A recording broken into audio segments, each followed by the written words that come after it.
Shalom, nama saya Alan dan hari ini kita akan membicarakan satu aspek menarik tentang kematian yang ada di Alkitab.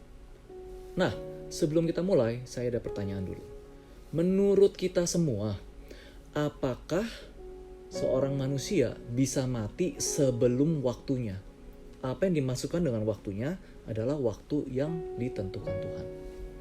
Atau manusia juga bisa mati sesudah waktunya. Waktu yang ditentukan oleh Tuhan. Oke, kita lihat ya. Waktu 3 detik ya, coba pikirin. Oke, menurut kalian gimana? Coba kita baca dulu di firman-Nya. Firman-Nya ada di Pengkhotbah 7 ayat 17. Dan berbunyi, janganlah terlalu fasik, janganlah bodoh.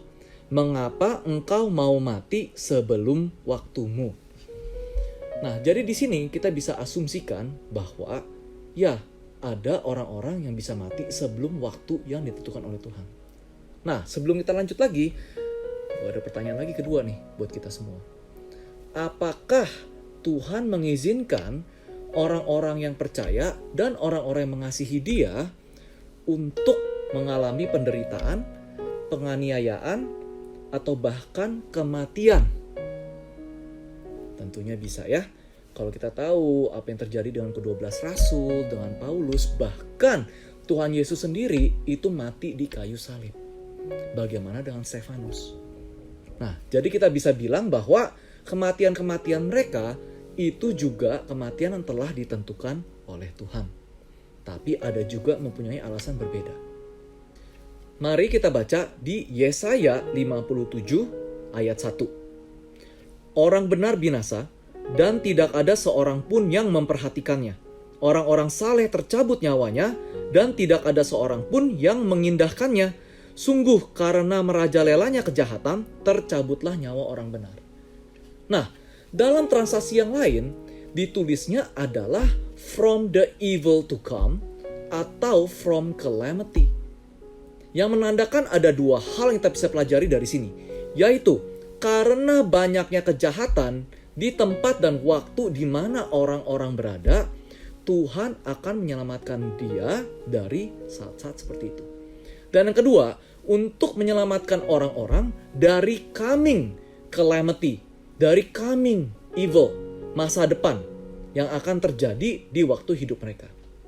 Nah, kita salah satu contoh kita bisa lihat adalah di 2 Raja-Raja 22 ayat 19-20. Karena Raja Yosia menyesal, karena Raja Yosia menangis di hadapan Tuhan, apa yang Tuhan lakukan? Tuhan akan mengumpulkan dia bersama dengan nenek moyangnya supaya dia tidak melihat kejahatan, the coming calamity, the coming evil that is to come. Jadi jelas ya di Alkitab ini ada ya, ada orang diselamatkan oleh Tuhan supaya dia tidak mengalami, tidak melihat kejahatan dan calamity tersebut. Nah sekarang, perspektif kita melihat kematian dalam Tuhan itu sangat penting. Kita bisa melihat kejadian yang menimpa Raja Yosia ini sebagai satu kemalangan. Contohnya gimana? Kok orang ini udah bertobat, orang ini udah menangis di hadapan Tuhan, kok malah dipanggil pulang? Dan gue ngerti sekali masalah ini. Karena memang banyak sekali kita diajarkan di dunia ini, kematian itu adalah satu-satu hal yang paling harus dihindari. Kita nonton film Hollywood, kita nonton film apa segala macam kayak begitu. Mereka bilang tentang balas dendam, selalu ada hubungannya dengan kematian kan. Kayaknya mati itu sesuatu yang sangat-sangat udah paling gak bisa dikembalikan, paling udah rugi, semuanya berakhir. Tapi kita tahu di dalam Tuhan kita mempunyai kehidupan yang lain di luar daripada kematian kita alami di bumi ini. Nah, kita bisa lihat di firman Tuhan yang berkata di Mazmur 116 ayat 15, berharga di mata Tuhan kematian semua orang dikasihinya. Dan juga di Filipi 1 ayat 21 yang berkata bahwa mati dalam Kristus adalah keuntungan. Nah, seperti kita bahas sebelumnya ya, tentunya kalau ada orang yang dipanggil sebelum waktunya, ada juga orang yang dipanggil sesudah waktunya. Dan kita bisa temukan ini ceritanya di 2 Raja-Raja 20 ayat 1-6 tentang Raja Hizkia. Perhatikan firman ini.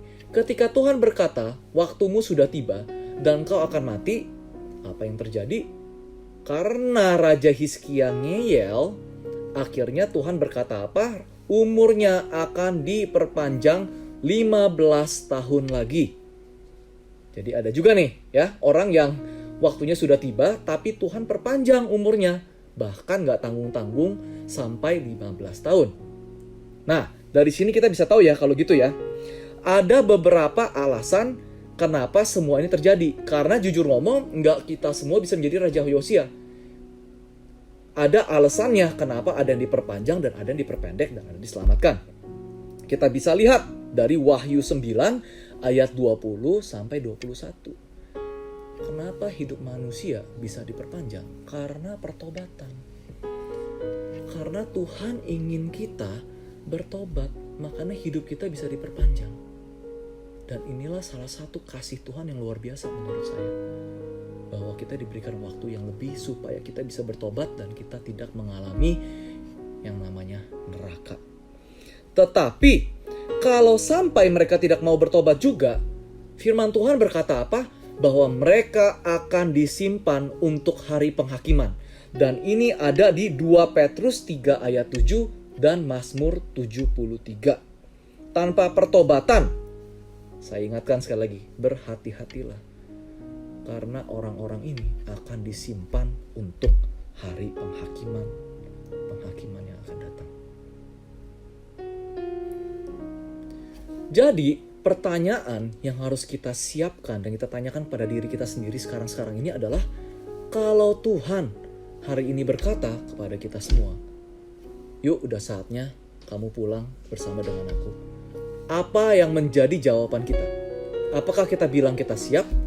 Dan kalau kita bilang kita siap, tanyakan kepada diri kita masing-masing. Kenapa kita siap?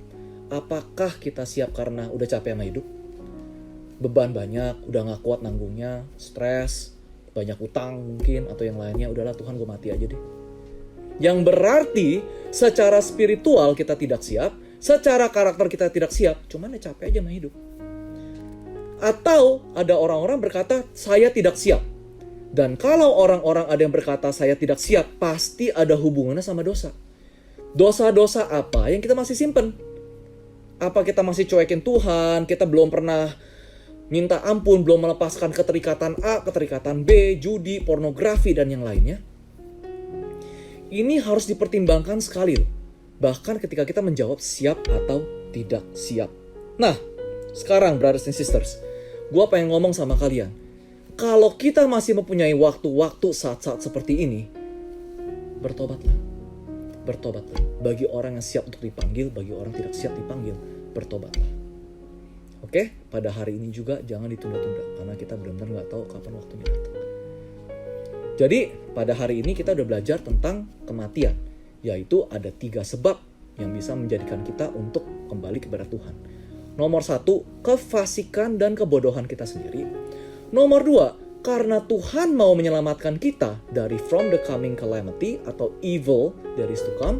Dan nomor 3, memang sudah waktunya kita untuk meninggal. Oke, kalau begitu kita akhiri pertemuan kita pada hari ini. Saya mengucapkan terima kasih ke semuanya yang telah bersama dengan saya.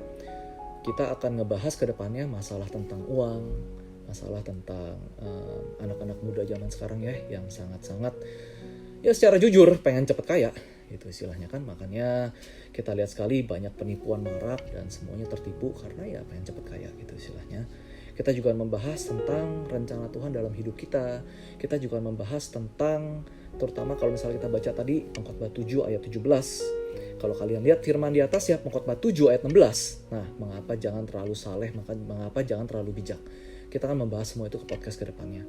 Saya pamit dulu pada hari ini. Mudah-mudahan hari ini kita belajar tentang firman Tuhan dan kita bisa menjadi semakin dekat dengan Tuhan. Saudara-saudara, saya ucapkan terima kasih. God bless you all.